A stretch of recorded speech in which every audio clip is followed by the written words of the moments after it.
4 a.m. First Fruits. This is a chapter by chapter Bible study series, and we're in Psalms chapter 55. The title of this one is Betrayal of a Friend. Relatable. Many scholars believe that David penned this one during the Absalom rebellion when Ahithophel, one of his most trusted advisors, betrayed him. It was devastating. That's in 2 Samuel 15 through 17. God, listen to my prayer and do not hide from my plea for help. Pay attention to me and answer me. I am restless and in turmoil with my complaint. You ever have that craving for certainty, like, God, am I gonna be okay? David wants an immediate reply because of the enemy's words, because of the pressure of the wicked, for they bring down disaster on me and harass me in anger. I believe David is realizing all the plotting and the scheming that has been going on, and it's put him in a little bit of a panic. My heart shudders within me. Terrors of sweep over me. This is physical. Fear and trembling grip me. Horror has overwhelmed me. Fear is causing David to loop in these worst case scenarios. If only I had wings like a dove, I would fly away and find rest. How far away I would flee. I would stay in the wilderness. I would hurry to my shelter from the raging wind and the storm. In my commentary book, I had to quote this, but he said, the urge to escape reality is a perversion of the universal desire to be at rest. This is that commentary book.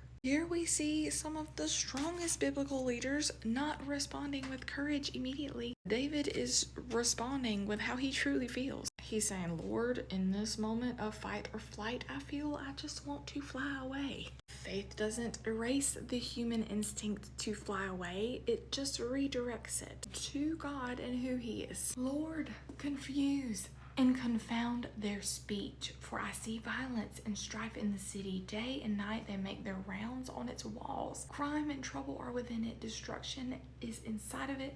Oppression and deceit never leave the marketplace. When David's asking God to confuse and confound their speech, he is asking this so they can become unsuccessful in their plans. Just remember the Tower of Babel. God did the same thing to make them unsuccessful. Now, it is not an enemy who insults me, otherwise I could bear it. Betrayal hurts way deeper than opposition. It is not a foe who rises up against me, otherwise I could hide from him. But it is you, a man who is my peer, my companion, and good friend. We used to have close fellowship. We walked with the crowd into the house of God. Once they were united in heart with the Spirit, and now David is finding out that this person only had smooth words. A fellow Christian, covenant brother, going into the house of God to worship together, only to find out later that this man only has bad things planned for David. And betrayal with a brother or sister in Christ like this, it feels like love, grief, and confusion. Let them take them by surprise. Let them go down to Sheol alive, because evil is in their homes within them. It's hard not to receive that in a vindictive tone, but we're not going to assume emotions on David. Technically, it is a just punishment for someone who opposes God's anointed. But I call to God. There is a transition here. He starts off with saying, I would fly away, to, but I will call to God. His mind is redirecting to who God is and faith in God. And the Lord will save me. I complain and groan morning, noon, and night, and He hears me. NLT says, I cry out in distress. This sounds like prayer. He is praying morning, noon, and night, and He hears my voice. So David goes from flight to prayer. I will fly away to I will call to God. Though many are against me, He will redeem me from my battle and harmed. God, the one enthroned from long ago, will hear and will humiliate them, because they do not change and do not fear God. They do not change, they do not fear God. Many wisdom verses, we see how people are when they don't have a fear of the Lord. Apparently, betrayal of closest friends is one of those things. My friend acts violently against those at peace with him. He violates his covenant.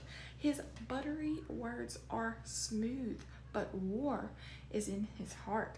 His words are softer than oil, but they are drawn swords. Outward, this man is soft, even spiritual. He's very convincing. But inwardly, there is conflict, deception, division. This man is living a split life, and he's hurting people around him. And I believe why David says that his words are so buttery and smooth is because he's not even realizing it until after the betrayal has happened. And that is the risk of human relationships in our walk with Christ. Some people have buttery smooth words, y'all, but inwardly, deception. Here's where it gets good. Cast your cares, cast your burden to the Lord, and he will sustain you. He will never allow the righteous to be shaken. This is one of the most quoted verses in the Bible. Cast literally means to throw or hurl, so it is forceful. A burden is something that we have been giving, something heavy that we have to walk through. And when this verse says sustain you, God will hold you up and carry you. God doesn't remove the burden. He just holds you and the burden up together. God becomes the strength underneath it all. God, you will bring them down to the pit of destruction. Men of bloodshed and treachery will not live out half their days. David trusts in God's justice, but I will trust in you. Not only does he trust in God's justice, but he trusts in God in this whole situation that laid it all out there for God. And it ends in clarity, but I will trust in you. It started in a full anxiety panic attack at the beginning of this. Heart shuddering, trembling, grip me. It ends with I will trust with you. Clarity.